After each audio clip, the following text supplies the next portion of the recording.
What if I told you that one single verse from an ancient text contains the most powerful stress relief technique ever written? A verse so profound that it's been quoted by world leaders during their darkest moments, printed on millions of coffee mugs, and whispered by people facing their greatest fears.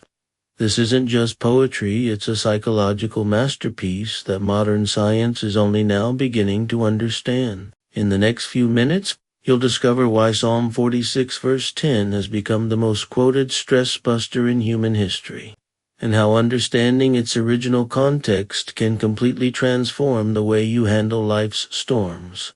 Picture this. You're standing on a mountain, and suddenly the ground beneath your feet starts shaking violently. The solid rock that seemed so permanent begins to crumble, and you watch in horror as massive chunks of the mountain slide into the churning ocean below. This isn't just a nightmare, it's the opening scene of Psalm 46, and it's designed to make you feel exactly what you'd feel in that moment, pure terror. But here's where it gets interesting. Right after painting this picture of absolute chaos, the psalm makes the most audacious claim you'll ever hear. It says we don't need to be afraid, not even when the impossible happens. The word refuge in verse 1 is fascinating when you dig into its original meaning. In Hebrew, it's masheh, which doesn't just mean a hiding place, it means a place where you can completely trust that you'll be safe. Think about the difference between hiding behind a thin curtain and hiding in a nuclear bunker. Both are hiding places, but only one gives you complete confidence. The psalm is claiming that God isn't just a temporary shelter from life's storms. He's the ultimate safe room that nothing can penetrate. This isn't wishful thinking. It's a declaration of absolute security that flies in the face of everything we see falling apart around us. Now, let's talk about verse 2, because this is where things get really wild. The psalm mentions earthquakes and mountains crumbling into the sea. To ancient people, mountains represented the most permanent, unchangeable things in existence. If you wanted to describe something that would never change, you'd say it was as solid as a mountain. So when the psalm talks about mountains dissolving into the ocean, it's basically saying, even if the most permanent things in your world completely disappear, you still don't need to panic. That's either complete madness or the most confident statement ever made about security and peace. Here's something that might blow your mind. The chaos described in verses 2 and 3 isn't just metaphorical. Archaeological evidence suggests that this psalm might have been written during a time when Jerusalem was literally under siege, with enemy armies surrounding the city and the ground shaking from the impact of siege engines and battering rams. The ocean's roaring could be describing the sound of thousands of enemy soldiers shouting battle cries. Yet right in the middle of this real, physical terror, the psalm writer is saying, "We're not afraid." That takes either incredible faith or complete delusion, and the rest of the psalm suggests it's definitely not delusion. Verse 4 introduces us to something beautiful and unexpected, a river. After all that talk about earthquakes and crumbling mountains, suddenly there's this peaceful river flowing through God's city. In the ancient Middle East, rivers meant life, abundance, and security. Cities were built near rivers because water meant survival. But this isn't just any river, it's bringing joy to God's city. The contrast is stunning. Outside the city, everything is chaos and destruction. But inside, there's this gentle, life-giving stream. It's like having a peaceful garden in the middle of a hurricane, and the psalm is saying this kind of supernatural peace is actually possible. The phrase sacred home of the Most High in verse 4 uses a Hebrew word that's incredibly intimate. It's not talking about a formal temple or a distant heaven, it's describing God's personal dwelling place, like a family home where He actually lives. This completely changes how we think about divine protection.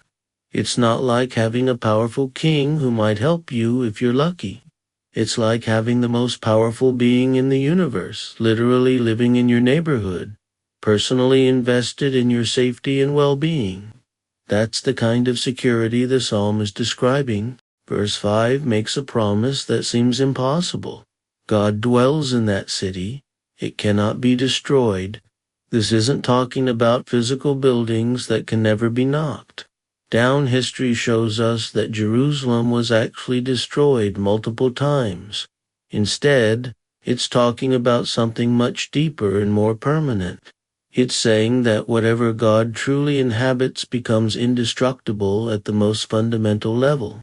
Even if the physical structure is damaged, the essence, the spiritual reality, remains completely intact and untouchable. The phrase "from the very break of day, God will protect it" is poetic gold. In Hebrew, it literally means at the turning of the morning, that precise moment when darkness gives way to light. It's saying that God's help comes at the exact moment when hope seems lost. When you've been struggling through the darkness and you're not sure you can make it another hour, right at that breaking point, help arrives. It's not early, it's not late, it's perfectly timed. Verse 6 gives us this incredible image of God's voice having the power to melt the earth itself. In Hebrew, the word used here suggests that God doesn't even need to shout. His normal speaking voice is so powerful that it can dissolve solid matter. Think about what that means for your problems. Whatever situation you're facing, however solid and unchangeable it seems, it's nothing compared to the creative power of God's voice. The same voice that spoke the universe into existence can reshape any circumstance you're dealing with. The title Lord of Heaven's Armies appears twice in this psalm, and it's not accidental. In Hebrew, it's Yahweh Sabaoth, which literally means the God who commands all the armies of heaven. This isn't just about military might. It's about having access to resources and power that are completely beyond human comprehension.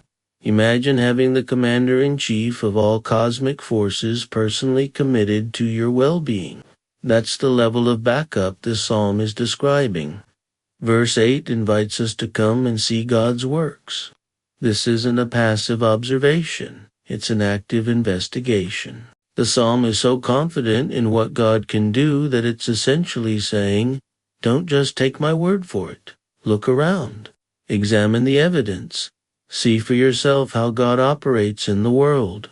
This kind of confidence suggests that God's intervention isn't rare or invisible. It's so common and obvious that anyone who looks carefully will see it. The phrase "He brings destruction upon the world" in verse 8 isn't about God being mean or vindictive. In the original context, it's about God destroying the systems and structures that cause suffering and injustice. Think of it like a surgeon removing a tumor. The destruction is actually an act of healing and restoration. God isn't destroying randomly. He's strategically dismantling everything that prevents peace and flourishing. Verse 9 describes God ending wars and destroying weapons. The image is incredibly specific. He breaks bows, snaps spears, and burns shields. These weren't just symbolic weapons, they were the actual tools of warfare in the ancient world. The psalm is painting a picture of complete disarmament, not through political negotiation or military defeat, but through divine intervention that makes violence itself impossible. It's describing a kind of peace that goes way beyond just the absence of conflict. And then we come to verse 10, probably the most famous verse in the entire psalm. Be still and know that I am God. But here's what most people don't realize. This isn't a gentle suggestion to calm down. In Hebrew, be still is actually a command that means stop your striving, cease your fighting, drop your weapons. It's God saying, stop trying so hard to control everything. Stop fighting battles that aren't yours to fight. Relax your grip on the situation and let me handle it. The phrase "know that I am God" is equally powerful. The Hebrew word for know here isn't about intellectual understanding, it's about experiential, intimate knowledge. It's the difference between knowing about someone and actually knowing them personally. God is saying, don't just know facts about me, actually experience who I am. Let me show you my character through how I handle your situation. The psalm ends by repeating that God is our fortress, using the same Hebrew word that describes an elevated, protected place that's impossible to attack successfully. It's not just saying that God protects us, it's saying that being connected to God puts us in a position where we literally cannot be successfully attacked at the deepest level. Physical circumstances might be difficult, but our core identity and security remain completely untouchable. What makes Psalm 46 so remarkable isn't just its beautiful poetry, it's the audacious claims it makes about security and peace in the middle of absolute chaos. It's not denying that terrible things happen or pretending that life is easy. Instead, it's saying that there's a source of stability and strength that's more powerful than any chaos we might face. And the most incredible part, this isn't just ancient poetry, it's an invitation to experience this kind of supernatural peace for yourself, right in the middle of whatever storm you're currently facing.